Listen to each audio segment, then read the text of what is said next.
Bom dia, meus amados. Hoje nós vamos aprender um pouquinho, só um pedacinho, né, da história de Cornélio, que é uma história muito linda na Bíblia, fala a respeito, né, do agir do Espírito Santo, de como Deus ele usa as pessoas, mas também é uma história que é vista de forma muito equivocada por muitas pessoas, né? As pessoas levam para um lado que não tem nada a ver com o contexto. E hoje nós vamos nos ater no capítulo 10, do verso 1 até o verso 8. Por quê? Porque tem muitos detalhes a história de Cornélio. Então não adianta a gente querer passar batido para poder ver a história toda, porque a gente vai perder muita coisa. E também para o vídeo não ficar muito longo, né? Então vamos lá. No capítulo 10, o verso 1 diz: E havia em Cesareia um varão chamado Cornélio, um centurião da corte, chamado corte italiana.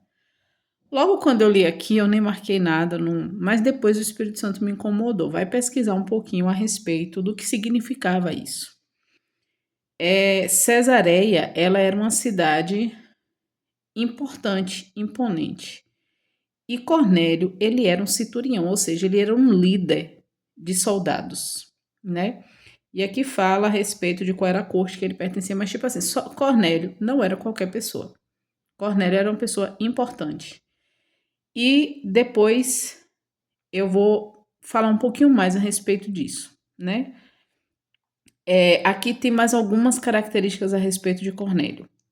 Um homem religioso, temente a Deus, com toda a sua casa, o qual dava muitas esmolas ao povo e sempre orava a Deus. Então, aqui nós temos algumas características a respeito de Cornélio que é muito interessante. Primeiro, fala que ele era um homem religioso. Gente, o que significa a pessoa ser religiosa? Significa que a pessoa ela tem uma prática religiosa. Significa que ela segue alguns costumes ou tradições. Religiosidade é isso.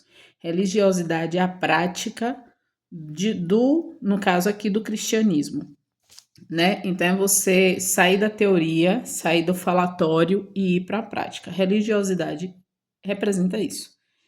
Mas além de religioso, tem muitas pessoas que são religiosas, mas não são tementes a Deus. Elas praticam a religiosidade de acordo com o que elas acreditam que seja correto. Então elas não levam muito em conta o que Deus de fato diz. Só que Cornélio ele era religioso, mas ele também era temente a Deus. Ou seja, a religiosidade dele vinha de uma comunhão com esse Deus. E a prova disso está no finalzinho do verso, porque diz que Cornélio sempre orava a Deus. Então, a religiosidade de Cornélio era consequência do seu temor a Deus e da sua comunhão com Deus. Não era simplesmente uma prática, entendeu? Por vontade própria. Isso faz muita diferença na vida de Cornélio. E, como resultado também, uma das práticas dessa religiosidade de Cornélio era que ele dava muitas esmolas ao povo. Então, ele praticava aquilo que ele entendia, que ele sabia que Deus queria. Deus ele nos colocou aqui para ser bênção na vida das pessoas. E Cornélio, embora ele fosse um centurião romano, embora ele tivesse aquele cargo de liderança, mas ele era uma pessoa que ele praticava boas obras, ele ajudava as pessoas. E aí no verso 3 diz que ele viu claramente numa visão, quase a hora nona do dia, um anjo de Deus que se dirigia para ele. Deus deu uma visão muito clara para Cornélio. Deus enviou um anjo para falar com Cornélio.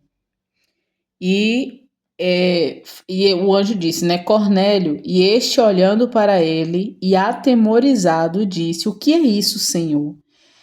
Ele já falava com Deus, ele conversava com Deus, mas agora Deus enviou um anjo para falar diretamente com Cornélio. Gente, que experiência, eu queria muito poder estar orando, mas eu não sei se eu oro tanto quanto Cornélio, não sei. Então, eu queria poder estar orando e Deus enviar um anjo para poder falar comigo. Gente, nos dias de hoje, Deus pode fazer sim, porque é o mesmo Deus.